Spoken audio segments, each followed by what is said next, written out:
Hello, my name's Anna and I'm a community respiratory nurse. This education session is on lung conditions.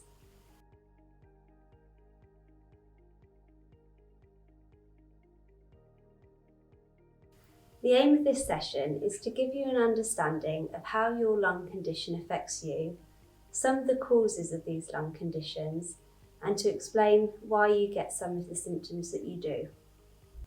The lung conditions that we're going to talk about are COPD, asthma, bronchiectasis, and pulmonary fibrosis. COPD is an umbrella term for chronic bronchitis and emphysema. COPD stands for chronic obstructive pulmonary disease. Chronic means it's a long-term condition. Obstructive refers to something causing airflow limitation. Pulmonary is your lungs, and disease is a condition that affects your body. COPD is characterised by persistent respiratory conditions which are caused by damage to your airways and the air sacs in the lungs. Chronic bronchitis affects your airways. In bronchitis, the airways become more narrow and inflamed. They also produce more secretions. The main feature of chronic bronchitis is having a cough with excess mucus. Emphysema affects the air sacs or alveoli. Damage caused to the air sacs causes them to merge together and burst. This slows down airflow and makes it difficult for oxygen to transfer into the bloodstream. The main feature of emphysema is breathlessness.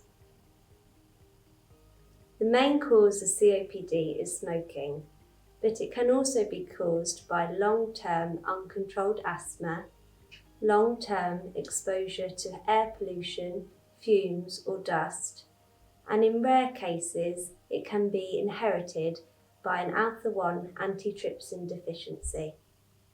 Symptoms of COPD include a cough with excess mucus production, breathlessness on exertion, and a wheeze.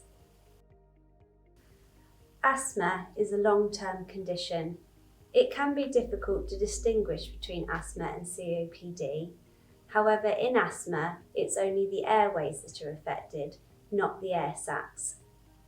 In asthma, the airways tighten due to exposure to an allergen or a trigger.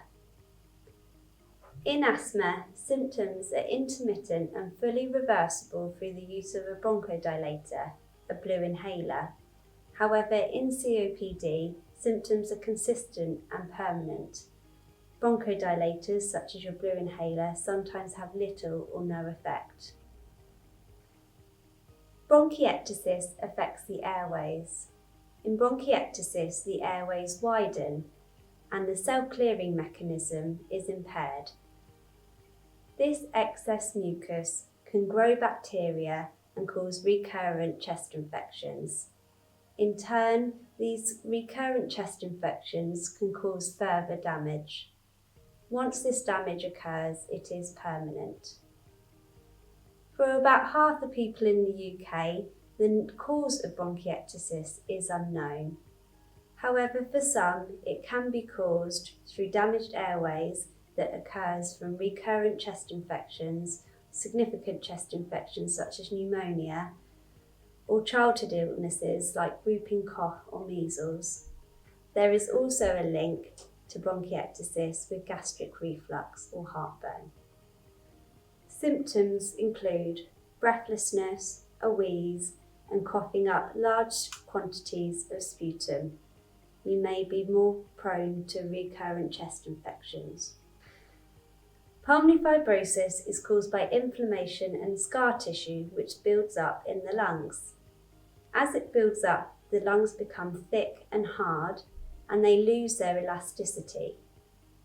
Damage occurs to the air sacs in the lungs and the lungs are less able to get oxygen into the blood. The cause of pulmonary fibrosis is unknown, but it can be more common through occupational exposure from dust that comes from wood, cattle or farming, and certain metals. Symptoms of pulmonary fibrosis include cough, shortness of breath, a wheeze, fatigue, and weight loss. There is no cure for pulmonary fibrosis, but new drug treatments have been developed recently. Further information on lung conditions can be found on the British Lung Foundation website.